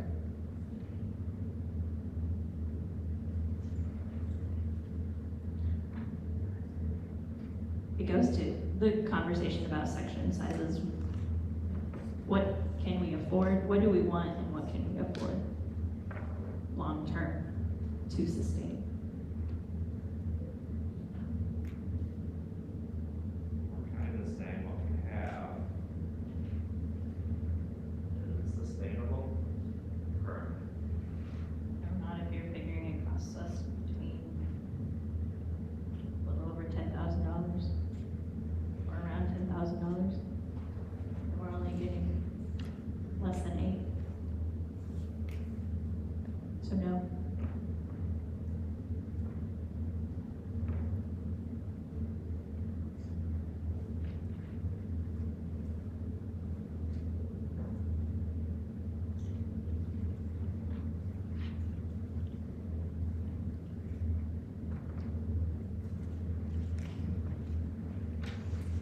So one of the guiding questions of the master planning process was the decline in enrollment in the last generation, just like John said. So how do we want to maintain the status quo, and how long can we maintain that status quo? That was why, one reason the master planning process identified 2 elementary attendance centers was to increase the operational efficiency of the district. So just like John has said, you have attendance centers. If we could have a bond, referendum that would pass to go down to 2 attendance centers, that would increase efficiency.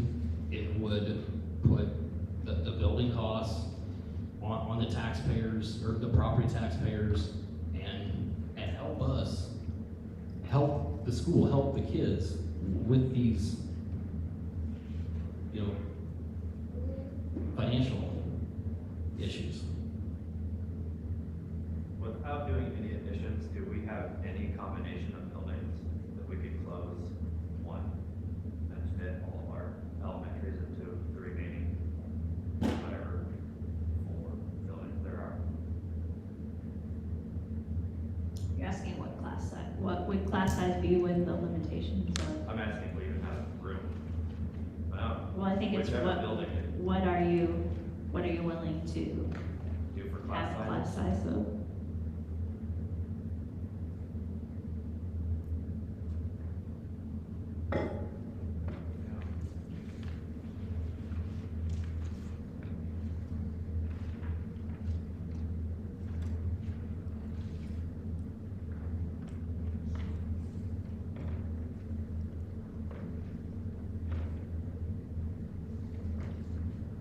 What do we know about the other thing, the only other thing we haven't talked about, as Aaron was talking about legislation, is the future of preschool and full-time preschool. Did that stalled out? There wasn't any movement on that, right, in this legislative session? Right. Yeah, it did not pass.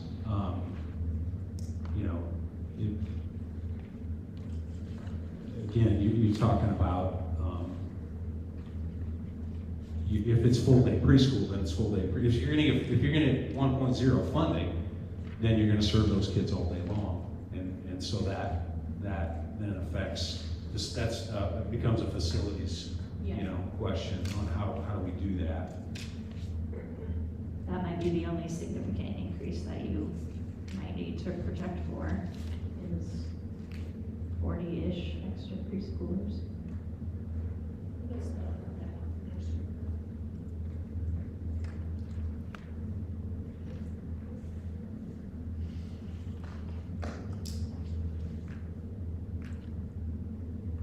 Well, I think we need to study this. Yeah, Isn't that the recommendation? I mean, study, we need to, like Josh is saying, look at the total numbers in our elementaries right now, add in, the data that would be coming up, and continue to study. I think the conversation around class size, desired and supported class size come into, is there a difference between 18 to 20 to 24, right? So what information can we gather on, is 20 to 23, is there a significant difference on teacher and instruction? Does that change not go until you hit 25? What data or information can we find out about that? And then how does that play into the funding that we have? Can we sustain 22? Can we sustain 20?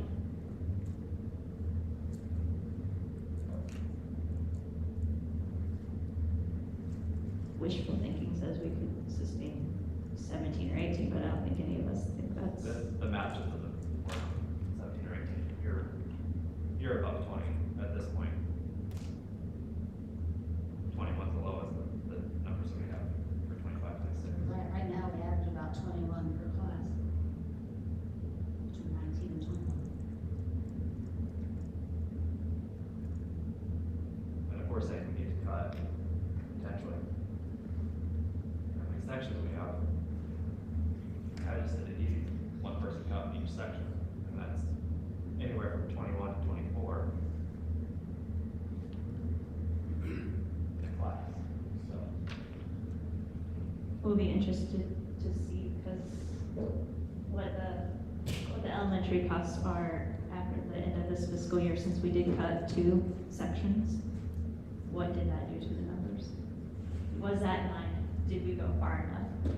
Probably not, right? But we should be able to see what that difference in section reduction was.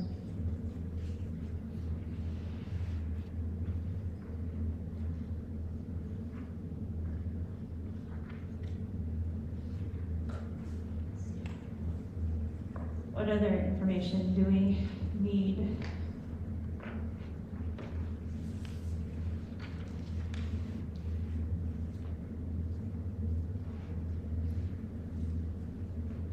Mark, anything else you were looking for that we haven't talked about yet?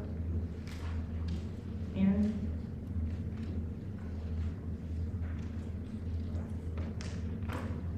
The only thing I can think of, and I don't know how this would be quantified, but just curious on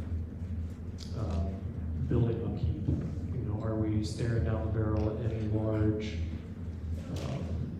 maintenance issues that we see, minus the obvious preferred additional space in each attendance center, but, is there a plumbing issue coming at us in 3 years? Is it, our HVAC's running out, like we talked about on Sunday, at a certain cutoff? Again, it might be hard to compile that data, but if there's anything glaring obvious that's, we're gonna encounter in the next 5 years, I think that would be perfect as well. Derek? Nothing else? Mike? Josh?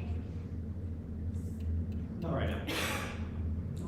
I'd like to see us sit down and review the master plan notes, the findings that they came forth with. After all the meetings, the research, the data they collected, we never really have discussed it as a board. I mean, I know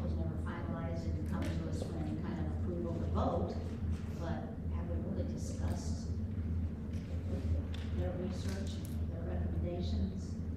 And where does this now go? Who decides optimal classroom size or number of sections, or number of elementary buildings? Does it start with elementary? Does it go back to master planning committee? Does it go on board, a board committee? What's the next step? It really can be the board would decide desired range of class sizes, right, and provide that to the district as we go forward with planning section sizes each year. I mean, we can't, as a budget, right, part of that is in the budgeting process, so in order to continue to budget, we're gonna have to look at this again, before, as the budgeting planning starts in January, February, March timeframe.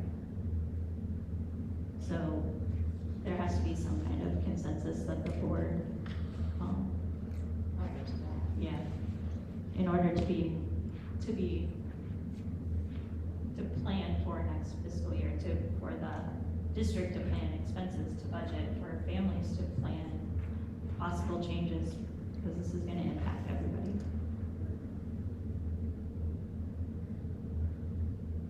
Instead of getting through another year saying, hey, we had another decline and we didn't do anything, so now we're gonna have to make a bigger adjustment. It's really, what is the next step and how do we do that going into planning for fiscal year 27? Some of that will depend on what kind of impact we made in fiscal year 25. But really there are no changes from fiscal year 25 to fiscal year 26 as far as section sizes, so whatever ends up with fiscal year 25, that's pretty much what we're gonna have for fiscal year 26, besides some staffing changes if we had some senior staff members that we turned over with the other staff.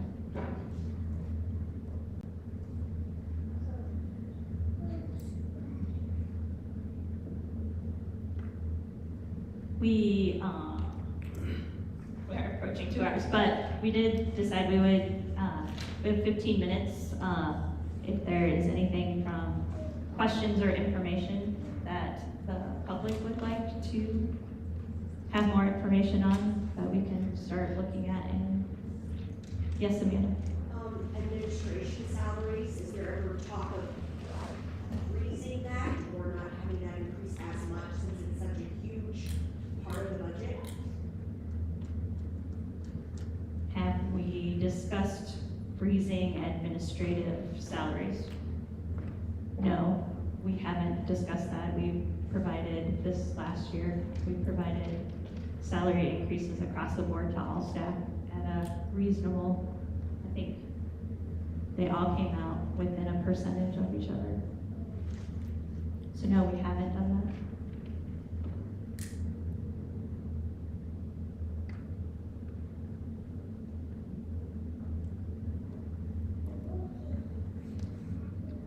Yes. Just a thought, if the central office was moved to the Howe building with the indoor track, a lot of the public has wanted to have public access to that track.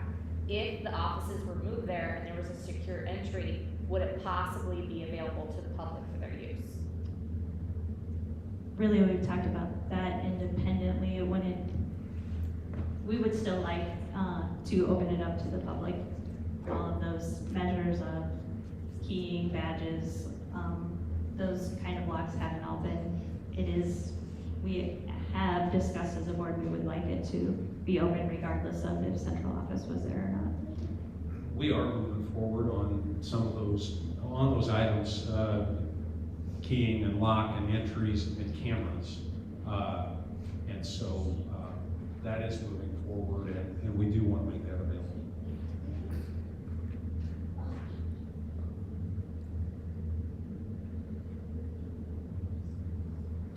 Is the higher teacher salary in Salem being considered as part of that change in the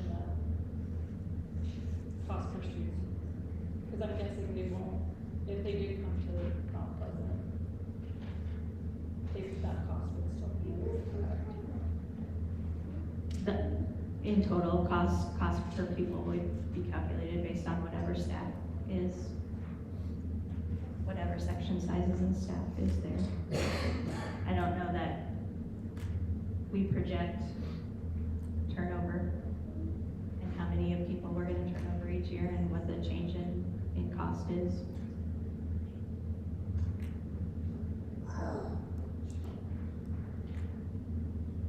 Yes, Kurt?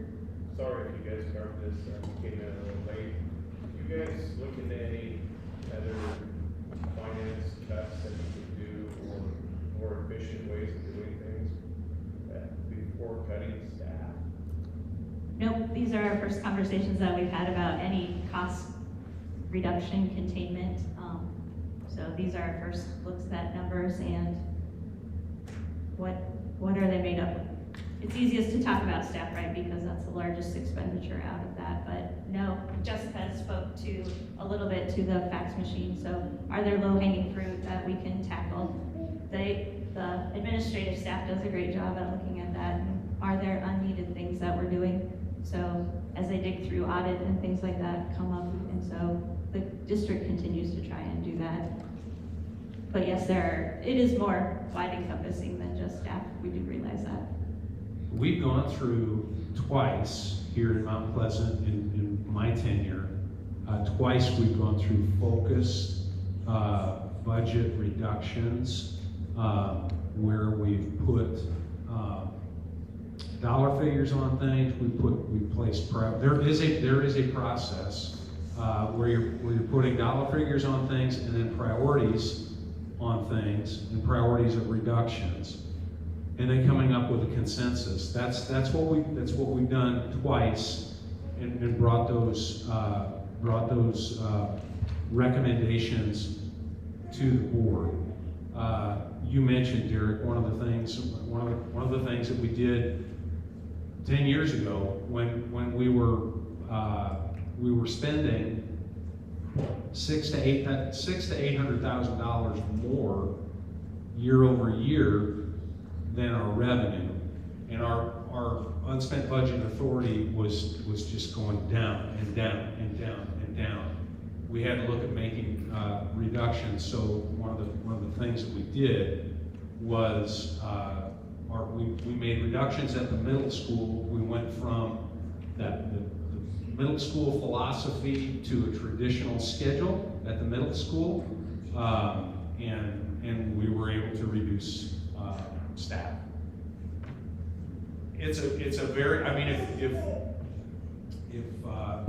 Mrs. Boyer, we looked at this and said, we're gonna have to cut $600,000 or $800,000, that's what we would do. We'd go through a focused budget reduction process and bring that to the board.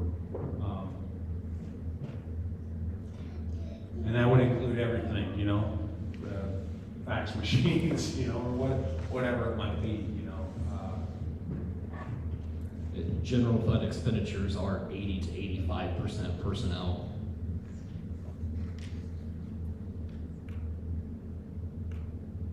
But that's typical in any kind of business or organization, it's not unique to us. Corporate level personnel costs are at least 85%.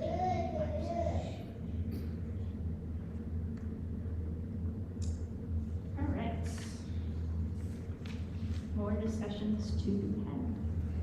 Wanted to end with the board participated in some training at the beginning of June with the administrative team. And we did have some follow-up, as that was one of our things that we talked about, making sure we're following up and readdressing the things that we're talking about and learning about. So Where do you want me to go here?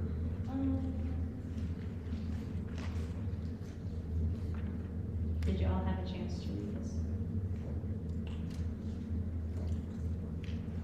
So I think maybe we could go to the board section of the strategic direction. Okay. The things that that the whole team identified, right? Time to understand and ask questions from the doers. So those are the administration, the teachers, the principals, all of those. Spotlight success in telling their our stories, which some of that we're doing, Right. right, over the summer as well, we continue to do. Consistently revisiting goals and progress. This is something that we all agreed we could get better on, so, as we've been in, committee meetings, we've been targeting, let's get an update at this month and this month, and so they don't fall off the list. Stay focused on goals and district mission. Collaborate with the superintendent. Professional learning. Supporting of policies. Community, the goal, I think that is communication of the goals, timely and reoccurrence updates. Kind of already talked about. Trying to learn and be open to all sides. Listen to understand. Transparency across the board, so one of the things we're trying to do is provide more transparency in what's talked about at committee meetings for people that don't come during our regular session board meetings. Engagement and trusting the chain of command. So I think we'll keep reviewing those.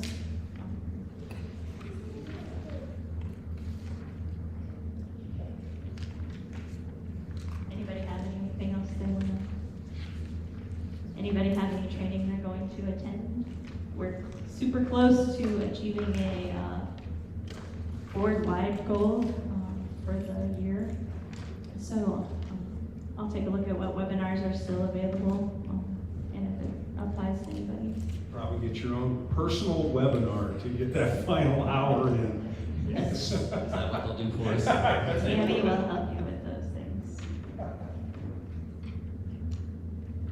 Anybody else? I mean, with that training, it was just great to see the different perspectives of, you know, the board members and the administrators. It was a great collaboration, learning time that we normally don't get. I think the administrative participation in some of the other board meetings or committee meetings, especially during their non-student contact time, has been really encouraging as well to get some more feedback and input from the buildings themselves. Anything else? All right, thank you all for coming. We're going to adjourn at 8:12.